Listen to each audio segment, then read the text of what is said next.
Խորհրդարանական ընտրություններին մասնակցող դաշինքների և կուսակցությունների թեկնածուները ներկայացնում ու քննարկում են տնտեսության զարգացման իրենց ու մրցակիցների առաջարկները։ Հայկական վերածնունդ կուսակցության падգամավորի թեկնածուն պնդում է արդյունավետ շուկայական տնտեսությունն այլընտրանք չունի և առաջին հերթին պետք է նվազեցնել տարբեր գործոններից տնտեսական կախվածության աստիճանը։ Այսինքն և պարենային, և տարբեր ներմուծվող ապրանքների, և արտաքին աշխարհի, և խոշոր տարածաշրջանային խաղացողներից հնարավորինս կախվածության թուլացում,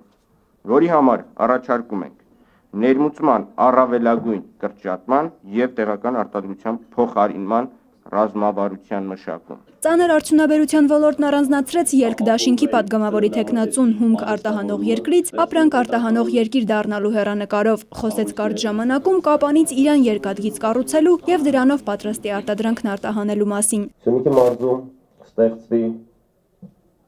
կսահմանվեն հարկային արտոնություններ մետաղաձուլական ընկերությունների համար։ Զարգկտրվի նաև զուգահեռ քիմիա արդյունաբերությանը, որի արդյունքում մենք կարողանանք ոչ թե հումք արտահանել, այլ հումքից ստանալ վերջնական արտադրանք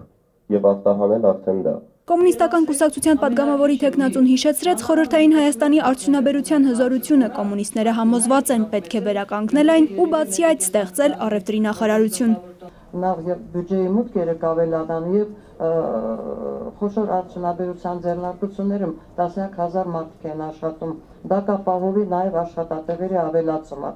Ազատ դեմոկրատների նախընտրական ծրագրի տնտեսական մասը ներկայացնելով падգամավորի թեկնածուն նշեց այն ամբողջական է եւ նախատեսված բոլոր փոփոխությունները փոխկապակցված են։ Ամեն ինչ կսկսեն Եվրասիական տնտեսական միության կազմից դուրս գալով։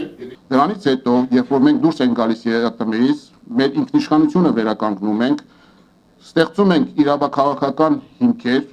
Եվրամիության հետ, Իրանի հետ, ԱՄՆ-ի հետ, այլ գործընկերների հետ, մենք ստեղծում ենք լայն իրավաքաղաքական հիմք և տնտեսական գործունեության ըստ էության անսահման դաշտ։ Ծառուկյան դաշինքը կարևորում է աշխատատեղերի ստեղծումը թեկուզ զուսպ աշխատավարձով, իսկ դա հնարավոր են համարում պետական կառավարման համակարգի պահպանման ծախսերը կրճատելով։ Դաշինքի падգամավորի թեկնածուն նշեց նաև առաջնահերթ կարևոր քայլերը։ Բնակչության եկամուտների բևեռացվածության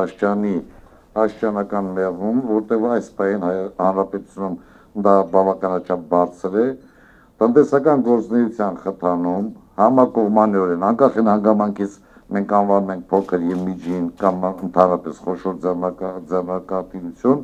Խոստումներով կամ առանց որևէ խոստման ծայրահեղ մոտեցումներով ու բազմաթիվ անիրատեսական առաջարկներով նախընտրական ծրագրերի տնտեսական դրույթների մասին տնտեսագետի գնահատականն է։ Կառանձնացնեի խիստ այսպես կասկածելի դրույթներ առայն թե եթե մի միությունից դուրս գրվենք դա փրկություն է, եթե մեկ այլ միության միանանք դա ավելի մեծ օգտակարություն կլինի Հայաստանի Հանրապետության։ Թաթուլ Մանասարյանի խոսքով քաղաքական հակառակորդների եւ տնտեսագետների մասնակցությամբ քննարկումները կարող են դառնալ ներկայիս թափ գնահատելու ու իրական ներուժը հաշվի առնելով քարոզարշավը շարունակելու հենակետ։ Անի Ավետյան, Անդրանիկ Արթենյան, ժամը լրատվական։